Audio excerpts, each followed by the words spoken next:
All right, we're back. Crack it for me, yeah. Cheers. Cheers. So I'm on vacation. I'm in Hawaii. Rappers Island. It's dark out here on the balcony of my hotel room. And so we're going with a nice photo we took earlier on the trip. But Classy. the season doesn't stop, except for the World Cup, which will happen this year. But we won't stop. We won't stop. Yeah, we're sticking to it all year long. All So year, baby. So yeah, I've been on vacation, so I will say I didn't get a chance to watch any of the games, but I watched highlights of most of them. So you're going to be Yes, my sir. go-to on filling me in on the stuff that I missed. So Yeah. let's take it from where you want to start. Yeah, we'll just quick run out. So we'll run through what happened last week. We'll do a quick touch on some of the transfer news and rumors that are still floating around over the last week or so. We'll touch on some trivia, a couple real or fake, and would you rather's before finishing with fantasy pick'ems and betting. So to start off, rule number one, we have to drink to the number of red cards last week. Yes. So there was one red card, Koulibaly from Shell. Oh, there we go. Oh yeah, no, I'm just adding it to it. It's not there, but yeah, there will be. I'm gonna add it to that. I forgot you're watching. Well, there Yeah, should so have we been. have Well, maybe there shouldn't have been, but there was a red card that was rescinded rescinded. by We'll take a half drink to VAR. that. What did you think of that? You think they should have stayed or what?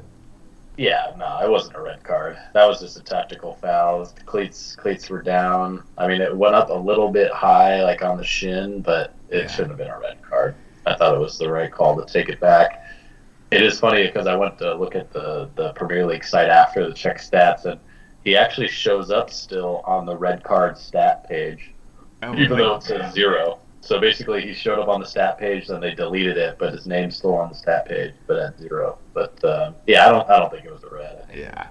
I don't think it was either, but I don't agree with the premise of overturning it like that. You know what I mean? I feel like if you slow something down into super slow mo, like it almost becomes something different than how it was in the moment. I get it. I just think it was the wrong call in the moment. So, Yeah. like from my perspective, I was happy Bar was there because I didn't think it should have been a red. Even when I watched it live, I didn't think it was a red. Yeah. Uh, so But that's where I was okay with it. But I know what you're saying in general. yeah. It doesn't make a difference when you slow it down in the slow mo. I feel like a lot of times it makes it look worse, but in this case, it actually made it look better. Fair. So. Yeah. But a lot of times, I think it really does the opposite, where things will get upgraded to reds from yellows when it's like, nah, that really shouldn't have Yeah, been exactly. in the moment. So it goes both ways. No, you're right on that. But wait, I want to jump back a little bit. You buried the lead because we usually start off the show by recapping how we did last week on our pick'ems and our fantasy. And I just wanted to check in with you on how you did with fantasy. Oh man. Well, So remind me, because I actually didn't look.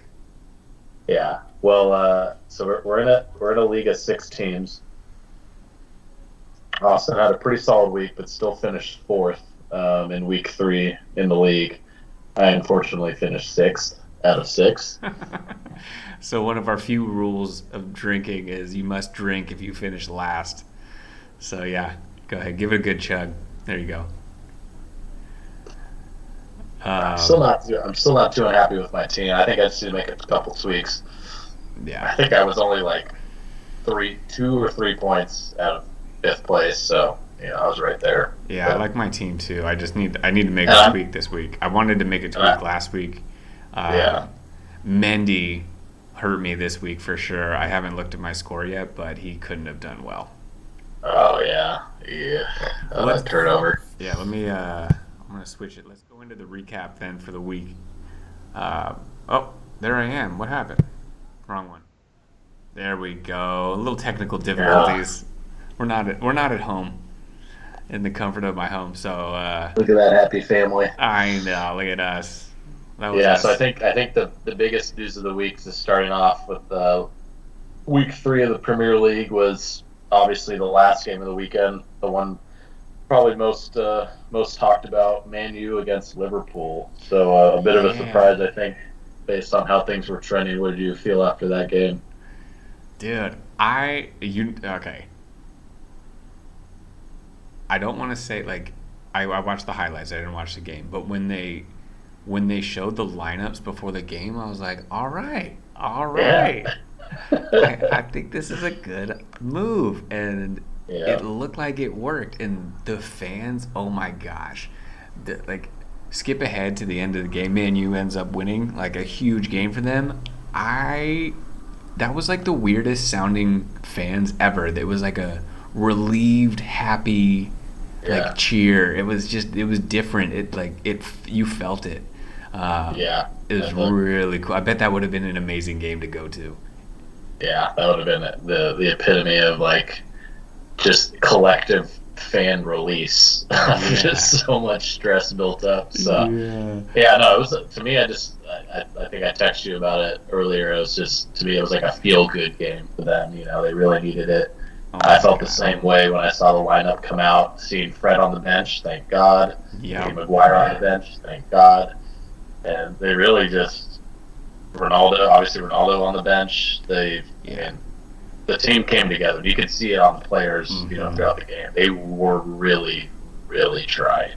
They they were feeling the pressure, feeling the heat from the first few weeks. So yeah, I mean, it was a feel good story. They still need help. Obviously, they've picked up Casemiro and brought him in. We talked about last time. They're still looking at a few more additions. But yeah, it was a feel good week for them. Yeah, I really like the Casemiro pickup. I think that do you think he takes McTominay's spot and they kind of roll the same thing but with Ericsson, or do you think Ericsson I comes off the bench? Yeah, I think Erickson comes off the bench. I think they'll keep youth out there, more energy. I think particular games, where they think they're going to need less sort of energy in the midfield and more sort of creativeness, they may start Erickson. But in the general, starting lineup, I would see somebody more like McTominay in there just to bring the defensive energy that's needed in the Premier League. Hmm. Yeah, and remember last week when I was trying to explain all the geriatric pickups they had over the last couple years? The one I couldn't remember that I missed was Varane, Yeah. and he came in and started over Maguire, and I was just like, thank God! Oh my God, this is genius! Like Yeah. this coach made the right call, and then Yeah. and it paid off. They were strong back there. They gave up a goal Yeah. late, but I mean it wasn't. It happens. Yeah, Liverpool's a good team. that was one of those deflection, reflection goals. It's you can't always cover them all. So Yeah, exactly. It it wasn't wasn't it bad. wasn't a breakdown of formation or anything like that. That was just Yeah, or that's what happened. it wasn't a statue getting passed around. You know. Yeah, Um, exactly. so I What did you feel? So moving on to what I think was probably the most exciting game of the weekend, the other half of Manchester on the road at Newcastle. Did you get a Yeah, chance to see those highlights? dude. Yeah, that was actually the first game I watched, and Whew. I go to the highlights. The highlights are usually like 12 to 13 minutes, and that game was 20 plus minutes. It was like 20 and change, and I was like, what the fuck happened in this game? I was like, was there like So 10 much goals? happened. I was like, man, Man City must have shit on them. Like, and then and then it was just back and forth. There were chances left and right. Dude, my biggest takeaway from that game is Saint Maximin is live. That dude is a problem. He's so Yeah. quick. He had so many goal scoring chances that he created or took himself. Like, unbelievable. He could have had 3 assists by halftime Oh just from the yeah. highlights alone. Dude, and Kyle Walker's their fastest defender. He couldn't even stay with them. It was No, insane. not a chance. Yeah. He was He's the too player quick. of the He's too game quick for with the me. side to side lateral stuff. It's just yeah. Dude, his He's exciting touch to was watch. good. He was picking out the right passes. He teed one up for Almiron, who just fucking botched it and hit it like Yeah. way over. He was like basically at the penalty mark. and just hit it over. Oh Yeah. man, but it was an amazing game. I didn't expect that out of Newcastle whatsoever. Oh, it was, yeah. I loved watching it. I think I was the most excited I'd seen Newcastle fans in forever. It was that stadium was bumping. It was awesome.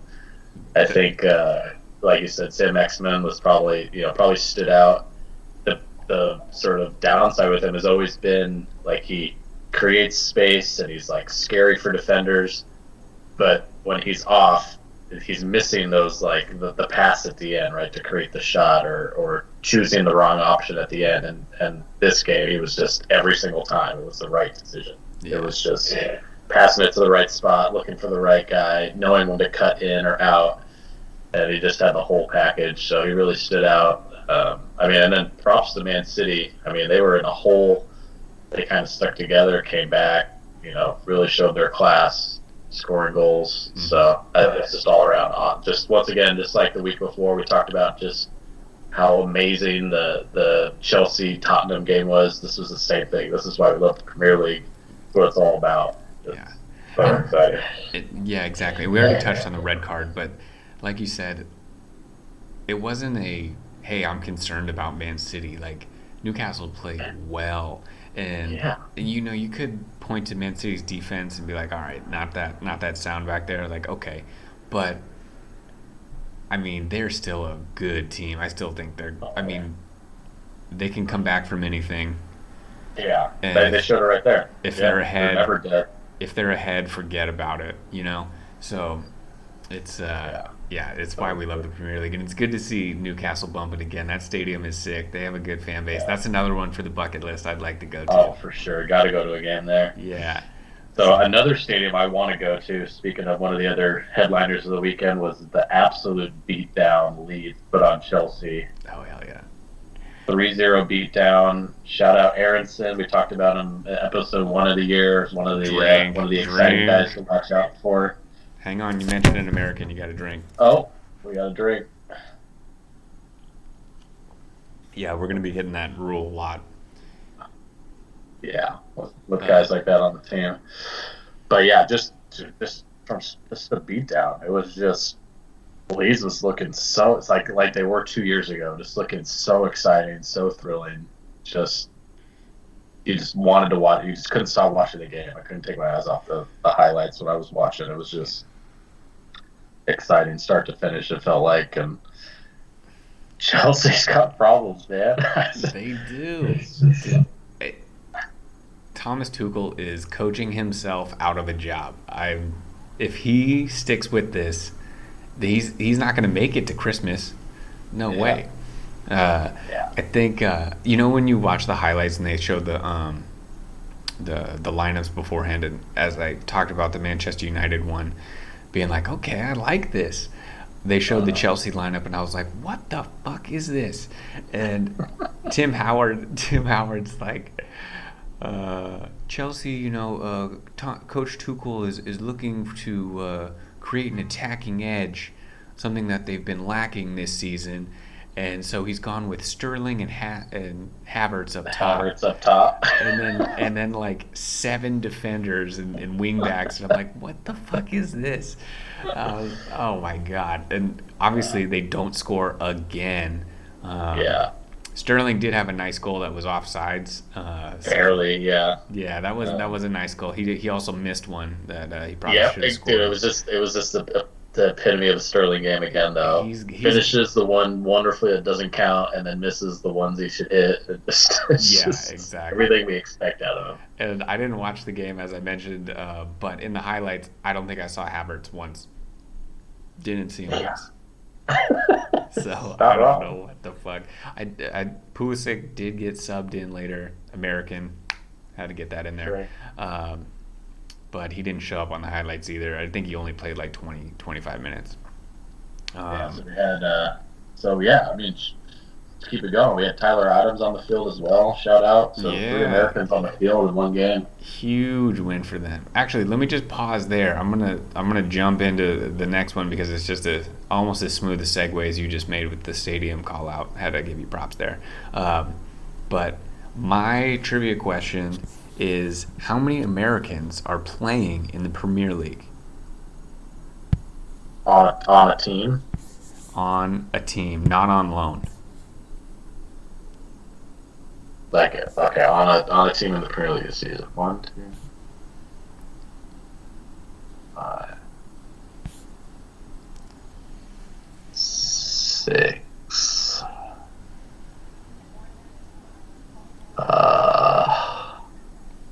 I forget if that guy's still on Chelsea or not. I know at least 6. You are correct. I'm missing anybody. I guess I can only think 6.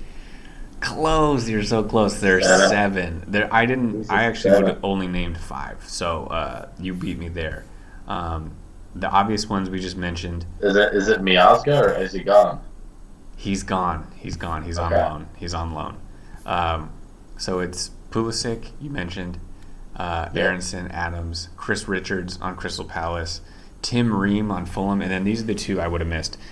Anthony Robinson Yeah. and Matt Turner is on Arsenal. I do not know Turner.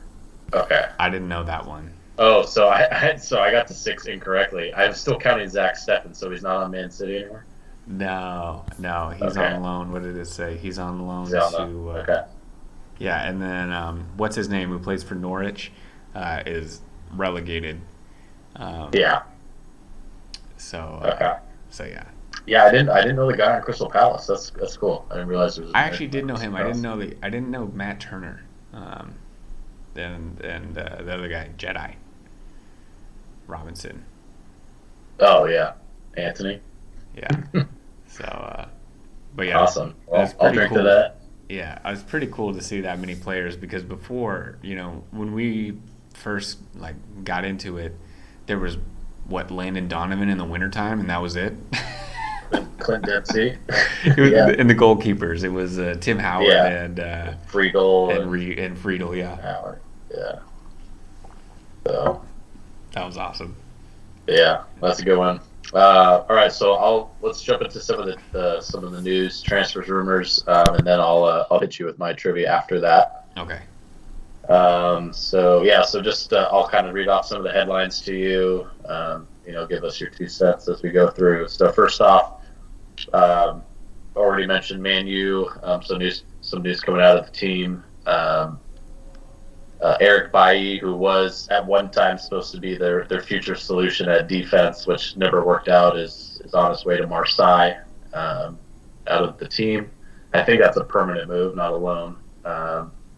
And then Mata, who's been on the bench and never plays, finally looks like he's on a move out, going to Real Betis in Spain. Leicester's been holding on to Fofana as tight as they can. Chelsea really wants him bad. They keep upping their offer. Most recently, they rejected a £70 million buyout offer from Chelsea. So it looks like they're trying to get up to 80 mil before they'll budge with letting go of Fofana. So talking some big dollars there. There's been a lot of talk about Bernardo Silva's future at Man City with all the players they got. I think he didn't start the first 2 games, but he started his last game, I believe. Still looks amazing out there. Was fantastic last game. So the owner actually came out and said he is a Man City player, and we intend for him to be a Man City player. So it does look like he will be staying at least this season as the season moves forward. Also, at Man U, so they're still, as we talked about before, looking to make some moves. Right now, obviously, they already made the move for Casemiro. It looks like their next target, which supposedly they already have an offer in for, is Anthony from Ajax. Supposedly a 90-plus million pound or million euro offer on the table. Dang. Pull him off of Ajax. Obviously, with Eric Ten Hag there, obviously there's some coach influence, I would say, pulling from that league. Chelsea, as we just talked about, lots of trouble. They need help. They're still in hot pursuit of getting Aubameyang if they can, probably in the range of 15 to 20 million euros it'll cost to get him. and then their big target, which I'm finding pretty far fetched right now, but they're supposedly interested in pulling Leao off of Milan, who, if I read correctly, has a 150 million euro release clause. What? So if they make a move on him, it will be game changing in terms of largest transfers we've seen. Is he There may that be good? there may be some sort of option to for him to lower that amount. I'm not sure, but I think in his contract that's on there. Dude, Uh, I haven't seen him play much at all. Maybe one game. Um, is he worth it?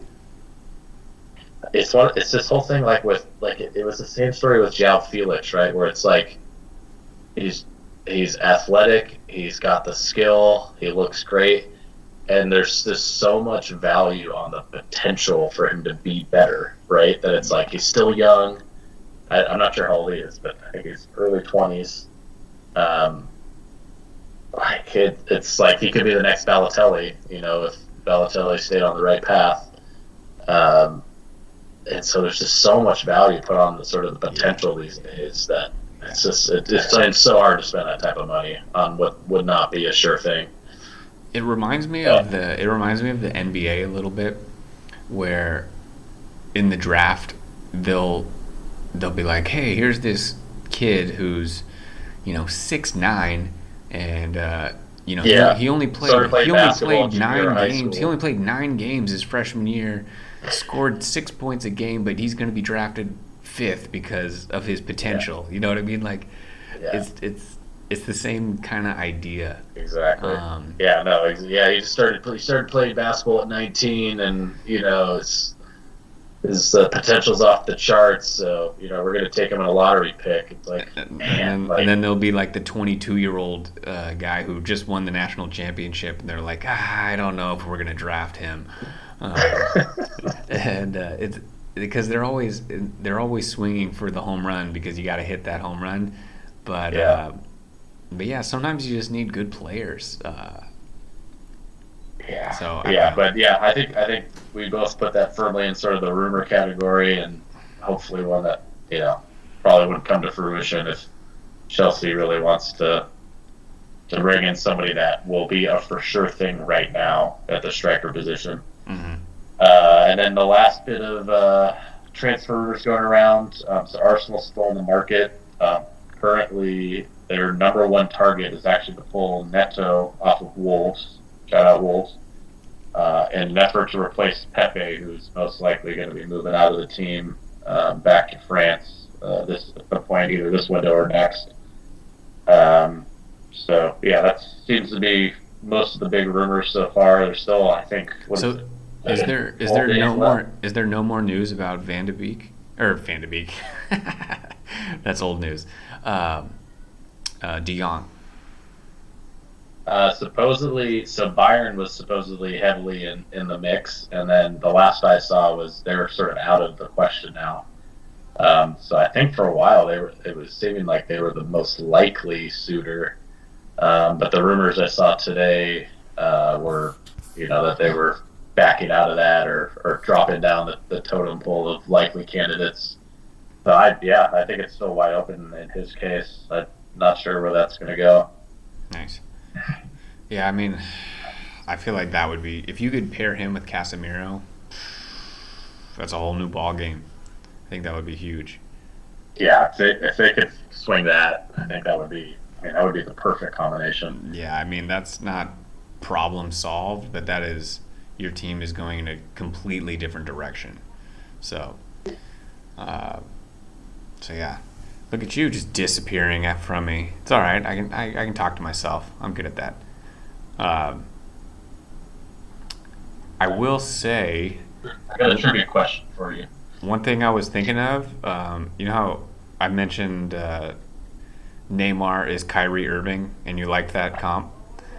I think we should do a NBA to soccer comp, or maybe open it up to all sports and do like a Yeah, cross sport comp, and it could be a fun one. I like that. I think I Yeah, could come up with a few. Yeah, there's some good ones out there. I'm sure baseball, hockey, basketball, Yeah, football. We can yeah, find some good ones. for sure. All right, what's your All right, so trivia? my trivia question is I've got four quick ones for you. Pretty simple. They're all based on final stats from the Premier League season last year. So the completed season last year, 21-22. Okay. I'm going to ask you, who led in which stat categories, and if you can guess, I'll give you five guesses to try and guess who it is for each of these categories. So first off, who do you think had the most red cards last season? And I'll give you a hint. There's two people that are tied. Oh, most red cards. And I'll give you one other hint. One is a defender, as you may expect. Yeah. One is actually a forward. Oh, Yeah. I would have definitely only guessed defenders. Um, I'm gonna go with Den Donker. I remember. Nope. I remember he was the highest odds to get a card, and I thought that I'm was sure. I'm hilarious. sure. I'm sure he had one red card. Yeah, Um, but that's the only reason I guessed him.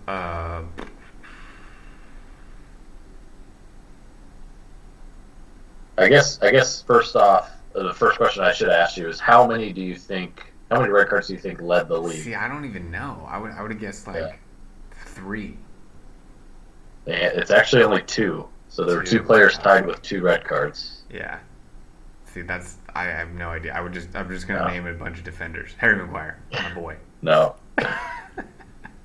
I Yeah, give I up. don't think you're going to guess the Yeah, I'm gonna drink. defender, I'm gonna but I drink. You think tell you me. could guess the forward. Was it Bruno Fernandez? No, Because I that would call idiot, him. I would that call him a idiot midfielder. should have gotten a red card against Liverpool. Like tying it back to last game, like he was on a yellow for diving like a bitch, Yeah, and then Liverpool scores, and his dumbass tries to hold the ball, yeah. like You got real lucky there. I remember seeing that. I and was like, like dude, what are you kept doing? holding it, and the ref was standing right there, and he was like still holding it. Like, why are you doing that?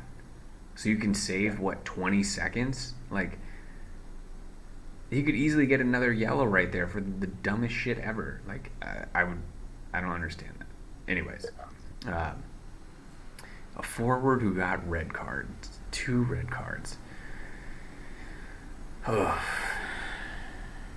Diego Costa is no longer in the league. He would have been my first guess. I want to say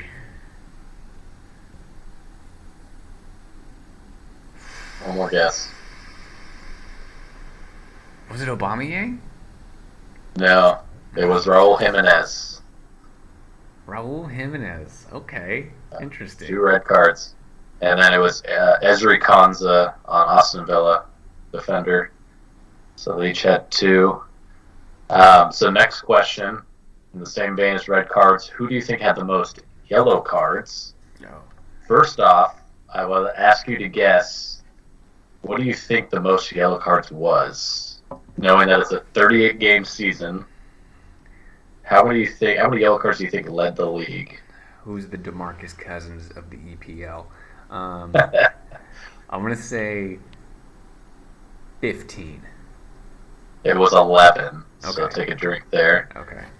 And then, so for who led the league, this is once again a tie, but it's actually a three-way tie. Okay. Was So Dendonker on I'll there? give you five guesses to try to guess one of the three. Was Dendonker on there because of the? No, No. I this in wonder this why he case, was such a like he was favored. He was the number one guy to get a to get a yellow. I don't. That's so funny. Anyways, uh, um, these are three defenders. So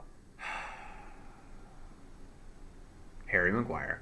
Got to start there always. nope, Um, Ben Me. no. I'll say you're close. Uh, Mings. Yep, he's one of them. Nice. How many You're more? really close with Ben Me. The other guy on their team. Fuck, what was his Yeah, name? I can see his face. I think he's number 6. Um, he's on a different team this season because Burley got relegated. what is his name? Oh my god.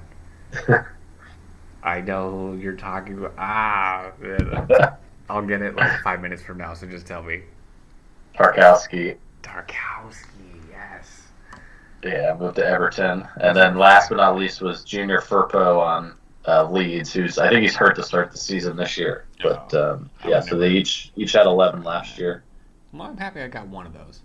Yeah, that's good. Okay, next one. So this one there is no tie, so we're moving away from the ties. What do you think? Who do you think led the league in the most saved PKs last season? First off, how many do you think is the number that leads the league? Well, if it's not a tie, I'm gonna go with more than 2. So 3. Yep. So 3 saved PKs leads the Nice. league. Who do you think it was? I'm gonna go with my heart on this one and guess Casper Schmeichel. Oh no. Damn. Give you Who? 2 more guesses. Oh, I Two get more 2 guesses. more. I get 2 more. Okay. Yeah. Um,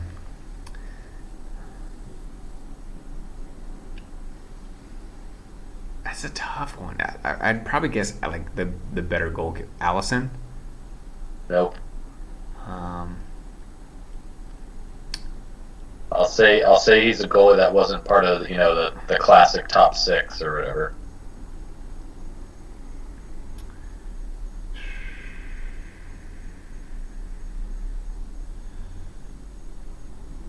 Ramsdale.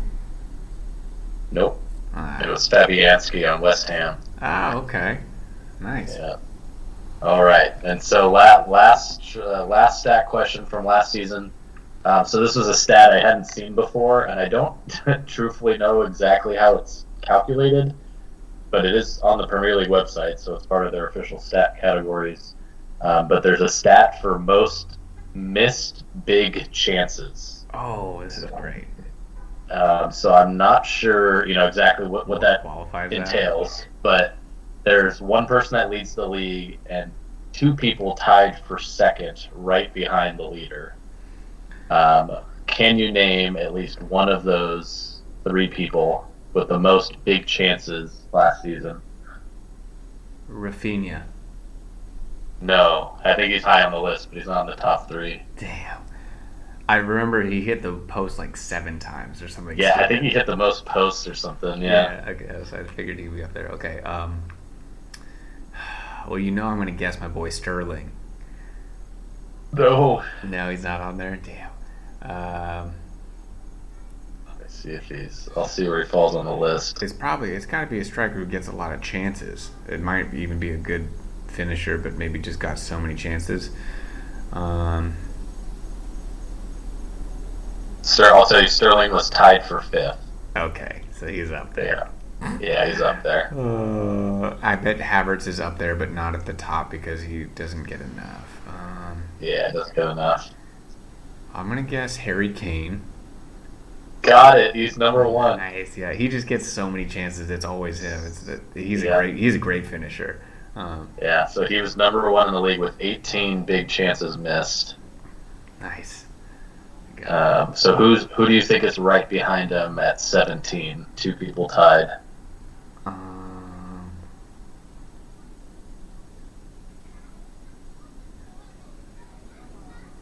I'm wondering if Gabriel Jesus would have gotten enough. I'm gonna say no. Let's go with. Let's go with your boy Rashford. No. No. I get one more. One more guess. Yeah. Can you name one of the 2? Jamie Vardy. No. Damn. Vardy's a finisher. He's not even in the top 20. It looks like. He is a finisher. That dude. So this one really stuck out to me. That's why I wanted to say it. So, literally, first is Harry Kane. Tied second is Son. They had combined 35 big chances missed last season. That's surprising, but when you think about it, it's not because who else on that team last year did anything? It like their only chance of scoring Yeah, was Son of not Kane. until they picked up Kulishevsky, then he was the only other guy that like did It something. was it was amazing how many goals were scored from basically just those two guys. It's Yeah, yeah, unbelievable. that's pretty crazy. Just goes to And show then how good they were. tied at 17 was Salah as well. Mm. Yeah, I was thinking about Liverpool, but I feel like they spread it around so much that there wasn't like one dedicated guy.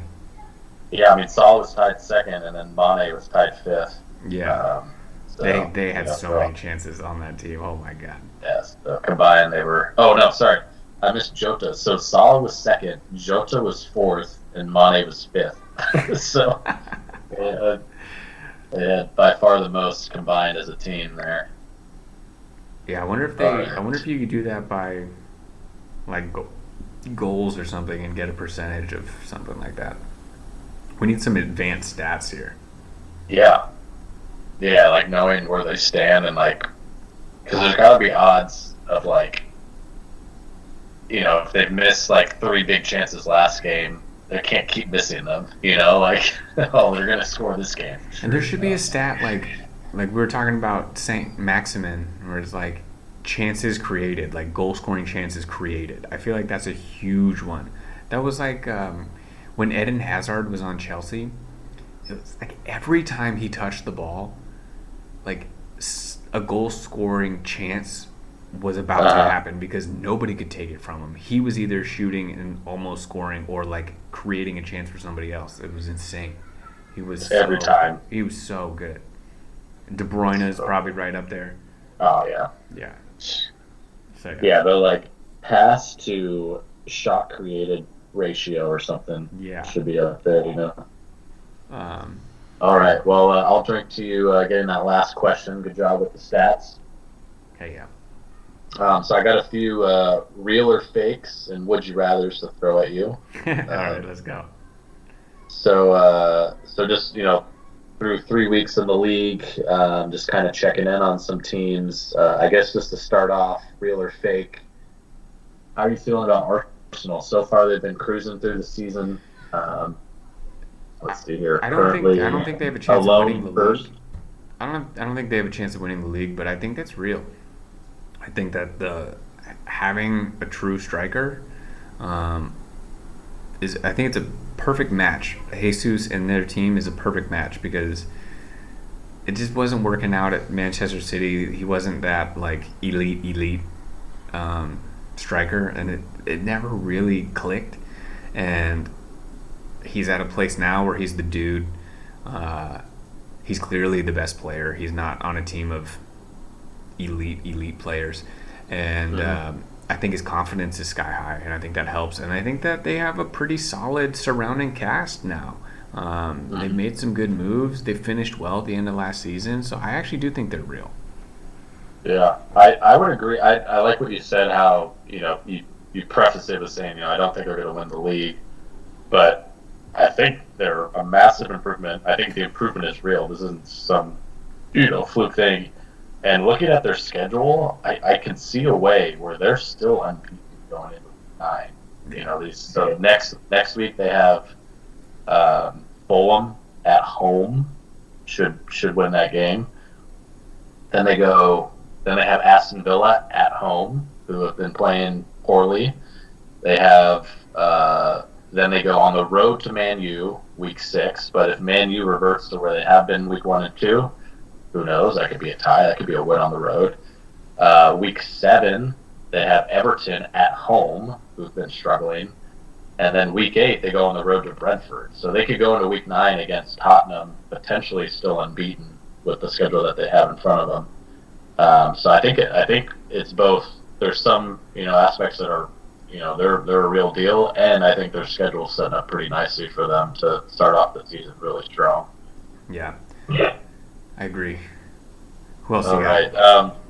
So on the other side, there's some teams that have been kind of surprise disappointments to start off the season. So Of these three teams, which do you think should really be concerned, should be looking at moves, looking at changes, whether it's lineup changes, bringing in new players, the coach, or which ones do you think are going to turn it around? So I have Villa, West Ham, and Leicester all in this group here. So of those three, who do you think are the real concerns? I'm concerned about Villa. I think they should be better than they've been playing. I don't know if it's just a lot of new pieces kind of not meshing yet, and they're gonna click later. New coach. It's hard to make a rash judgment so early in the season when it is a long season, and they're gonna have the World Cup break in the middle of it, which I think is gonna change a lot of teams' chemistry. It's gonna, yeah. We haven't really talked about that, but that's gonna be such a dramatic difference. Yeah, and it could go either way. You know, it could be like, hey, this team's clicking, and then all of a sudden, you know, they don't play together for a month or whatever. Maybe a player gets injured. And like, it's gonna make some huge changes in the standings. But looking at Villa, I think they scare me the most. I don't see a team that's very deep. For some reason, Coutinho isn't quite the guy he used to be. I know he's older, but he's not that old. He should be. He should be doing better. I'm not sure what his deal is, and I think Stevie G still hasn't figured it out quite yet. But I think they'll be okay. But I thought they would be better. Leicester's going to do Leicester things. I'm not worried about them. They'll be right in the middle of the table, like right outside the top 6, I think. Maybe sneaking in. And then West Ham, that's a bad loss at home. I don't know what's up with that. I would have liked to have watched that game to see how it went. But that was a bad loss. Yeah. 0-2. I know it was. Brighton. Yeah, against Brighton. And that's on the flip side. Like, is Brighton real? You know, they're having a strong start. Dude, yeah. I mean, and to be honest, that's what I saw. You know, watching the highlights of that game, it was Brighton had some ridiculously strong plays, just teamwork, passing. Where I think they would have scored on anybody. You know, it wasn't that it was West Ham, right? They would have scored on the best defense in the league the way they were playing. So. To be honest, the least concerned I am is with West Ham, even though they're technically in last place in the league right now. I think they have, the most solid team, and they really just need to have everything click the right way one of these games to kind of flip it and turn it around. But I think they continue to look at bringing in pieces. Obviously, Kerr, however the hell you say his name, Kerr was a new signing this week. They put him in straight away. Gave up the penalty kick, which was kind of a rash decision on his part. So just kind of new league jitters, I would say. So there's just these few little mistakes they made in here and there that they've just been punished for. In addition to playing really good teams, they played Man City the first week. They played this Brighton team that's playing, you know, completely out of their level right now. Yeah. So I'm least concerned with them. I struggle to say which team I'm more concerned about. I think I would agree with. I think it would be Aston Villa. I think there's more sort of historic experience that you can lean on with Leicester, that they're going to turn it around. They're going to find what they need and get it sorted out. You know, more experienced manager, more experienced players. Where Aston Villa is a little bit more on the inexperienced side. Yeah, they maybe have more potential, but I think less consistency. So yeah, I'm with you on that. All right. So would you rather? Oh, okay. So it isn't really like a traditional would you rather, but it's really just a would you question. Okay. So I recently heard today that for the second time this year, Atletico Madrid have come to Griezmann requesting him to reduce his wages in order to bring on and sign additional players. So I think he's kind of the perfect case study for this. So, you know, a player that at one time was regarded as one of the top in the world, is getting paid like he's one of the top in the world, is not performing like he's one of the top in the world. In fact, I think he's been coming off the bench mostly for them to start the season. So would you, in a position like him, actually be willing to make a sacrifice like that to put the team first, to potentially bring in more players to make you guys a more competitive team when you know that you deserve the money at least at one time, and currently there's no reason why you have to say that you do it? Would you make that decision to take a pay cut? No, I would not. If I would say, if you think I suck now, then loan me to another team or get rid of me. But this was the contract agreed upon. No, I'm not. I'm not cutting. Ask someone else to cut. If you don't think I'm good enough anymore, then whatever. Get rid of me. Yeah, or they could just treat you like De Jong and just not pay you. See, and this isn't Griezmann's fault, but I think he's been overpaid and overrated his entire career. Yeah. I think the idea of him is better than his actual skill. He's kind of always been that, Griezmann's like, kind of like you said with João Felix, like, oh, he's young, he's got all this potential, and it's like, he's okay. Like, he's pretty good. And that's okay. Yeah. Like, there's tons of guys like that. Not everyone's going to be the greatest forward of all time. So, no, he shouldn't take a pay cut. And Atletico, they shouldn't have paid him. Dug your own grave. Yeah, exactly. I like it. I don't feel bad. I don't feel bad at all. Fair assessment. I think I like to think that I would be willing to do that in that position, but we'll never know until we're in that position, what we would do. But I think it really depends on the team, right? Is it the team that, took a chance on you when nobody else would, right? Is it the team that you went through the academy with, that saw you at a young age and developed you? I think there's other factors at play that would maybe sway that decision. But a team like this, right? Atletico Madrid, he's played for other teams. It's not his only team. I'm totally happy with a decision to say no to that. When I would do it? You know when I would do it? Is when I rode a scooter in the off season, injured myself for half the year, and then took performance-enhancing drugs when refusing to use the team doctors, and got popped for PEDs and suspended the second half of the year.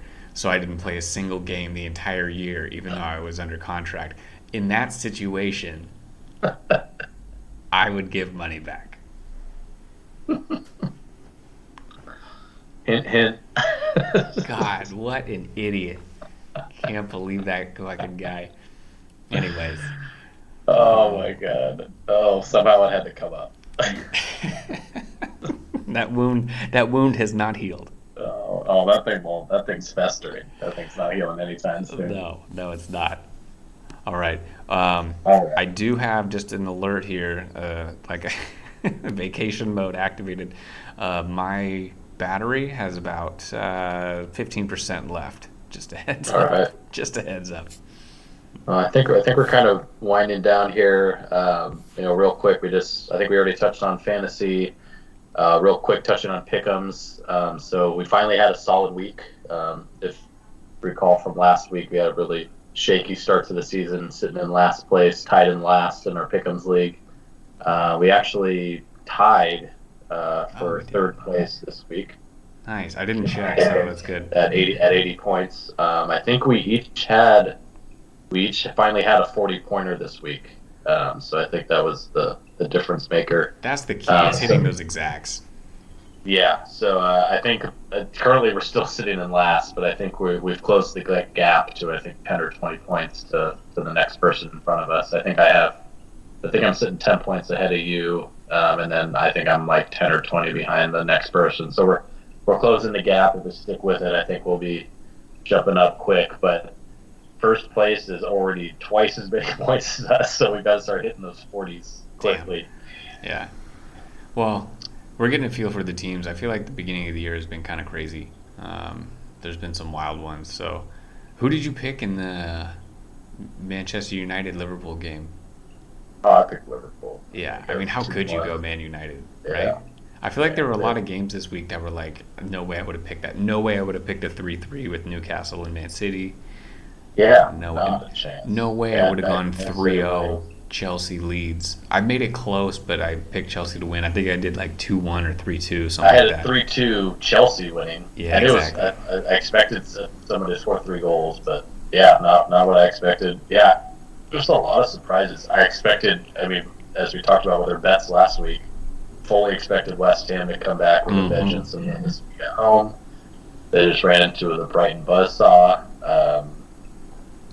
Yeah, I think the only things I felt like were predictable were Everton and Nottingham tying. I think I saw that one coming. Yeah. Um, Yeah, I'm certainly going to so take a note on who Brighton plays next week. yeah, I'm curious who they got Can they coming keep it up. rolling? Let's see, we got they're taking on next week is Brighton at home against Leeds. That could be a real exciting game. Ooh. That might be a good Right. over bet. Yeah, that'd be a fun one to watch. That'll be good. All right, sweet. All right, anything else on the docket? Yeah, just if you want to touch on betting, if you want to touch on any additional rules creation, that's it for our official agenda, though. I think, yeah, the rule about the red cards, I forgot about that one. We'll add that one on there. Um, what was the other thing? Oh, the player comps I think would be fun to do, and then Yeah, we got to do a starting 11 as well. I want to have that up there. So we've done it in the past before we started making the videos.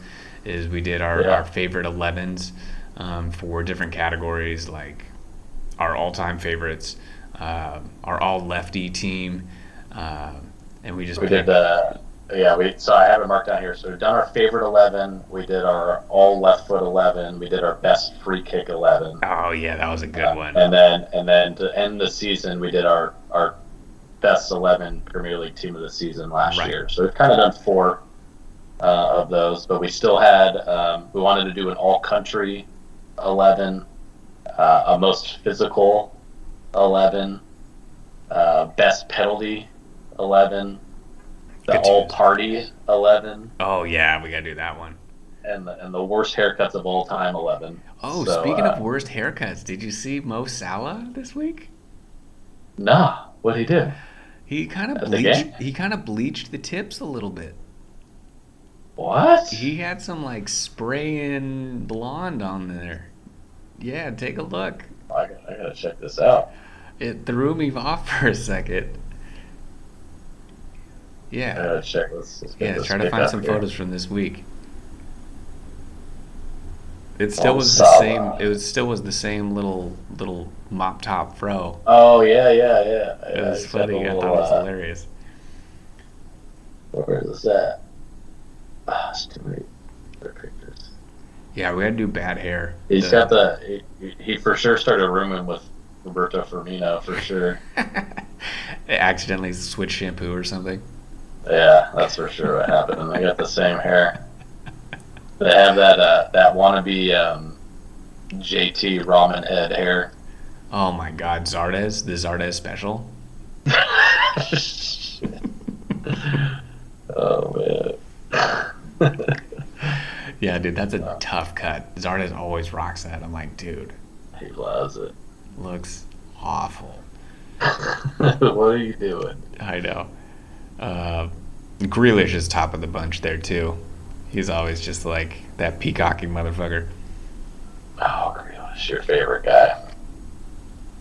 He's got that grin, that face. He's just tempting you to punch him in the Something face. about that face.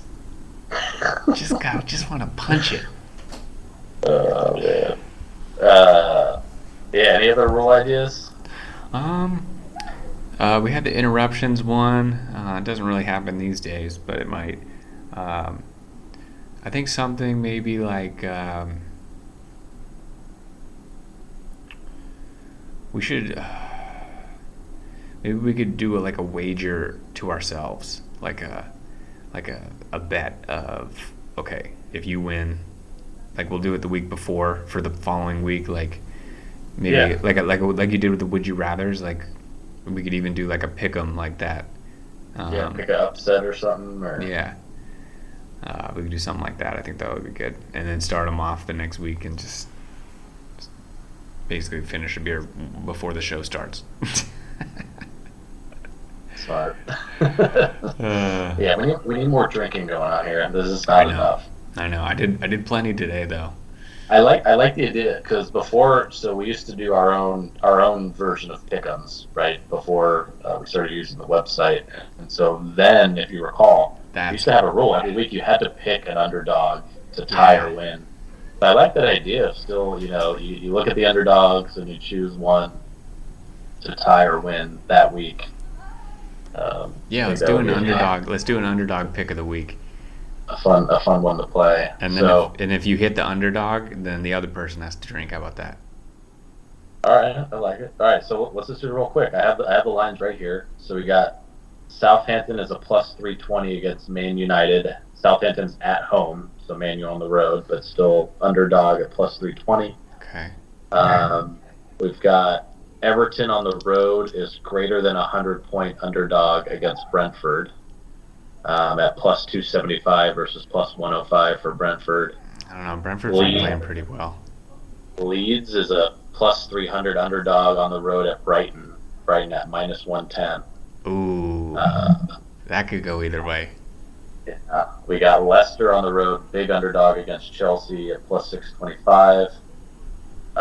Bournemouth, massive underdog on the road at Liverpool, plus No, 2,500. no, Crystal Palace, massive underdog on the road at Man City, plus 1,400. no, Fulham, massive underdog on the road at Arsenal, plus 750. no, not that one. West Ham on the road at Aston Villa is actually pretty tight. There's Hey, no those are the underdog two there. teams that we talked about. Like, Yeah, I didn't who's realize more they in were playing trouble? each other. That's exciting. Um, Ooh, I don't know. Wait, who's at home? Do you say West Ham or Villa? Aston Villa's at home at plus 125, and West Ham's at plus 220. But that's within the 100-point threshold we Mm. defined as underdog. I might take that Villa at home As a bet. as my underdog pick. Well, they're favored. They're not underdog. Oh, okay. Sorry, I thought you. Oh, I see. No, Oh, that game's off there's no underdog there by our rules. oh, the 100-point difference. That's what you Yeah. meant. Yeah. Okay, I got you. Yeah. What was Wolves and that? What was Newcastle, that? there's no underdog. What was that first one you said? It was the one before Leeds. Was Everton on the road at Brentford is an underdog. Southampton at home is an underdog against Man U. Not Leicester feeling on the this. road at Chelsea is an underdog. Nah, I don't like that one. Yeah, Bournemouth at Liverpool, huge underdog. Crystal at Man City, big underdog. Fulham at Arsenal, big underdog. I think if And I then had to pick one, I'd probably.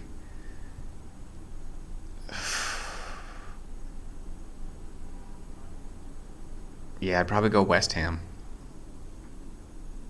I'd probably go there. Okay. I don't feel good about it though. And then last game we missed one with Nottingham Forest at home against Tottenham. They're a plus 525 underdog at home against Tottenham. Wouldn't that be amazing? I don't think Yeah, it's if they gonna pull out a happen. tie or something against Yeah, Tottenham at it's home. tough. The tough part is they have to win for our rules, so that's tough. I'm gonna go West Ham. What about you? They're not an underdog. I thought you said they were against Villa. They're within 100 points. Oh my gosh. Okay, then what was it? I think the rules are a tie. If you pick a team that you think is going to tie or win. That's an underdog. I think tie is a win for an underdog. That's right. We did do that. I'm sorry. Yeah, Okay. yeah. So Now so I'm on the yeah, same it doesn't page need to be a win.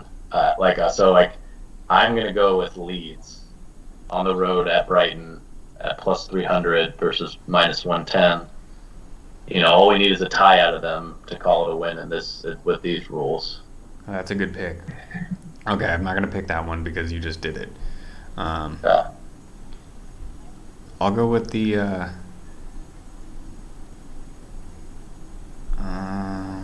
Who's playing Brentford again? Did that one qualify? Let's see, Brentford. Yeah, Everton's underdog on the road at Brentford. I'll take that one. Okay, it's a good one too. I mean, Everton's got to turn it around here some point. So, I feel like all right, I'll mark that down. they can get a draw out of that. Yeah, so we've got.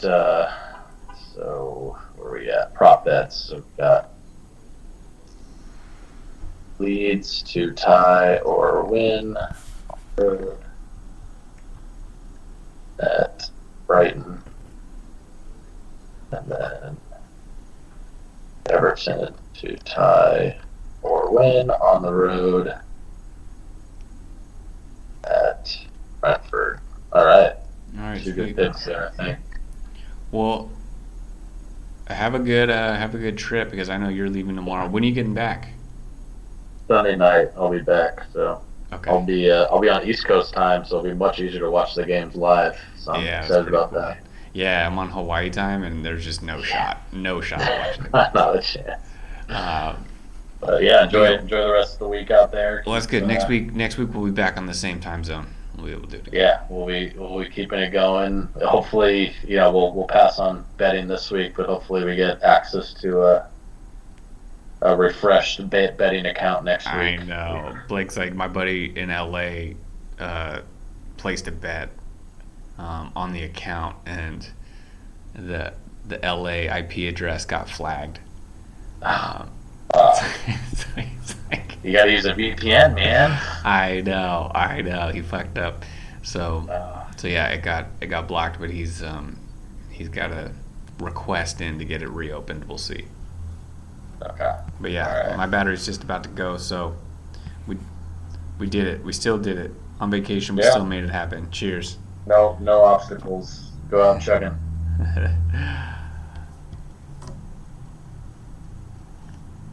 All right, man. Well, I'll talk to you next week. For sure. All right, thanks. Sounds good, man. Peace.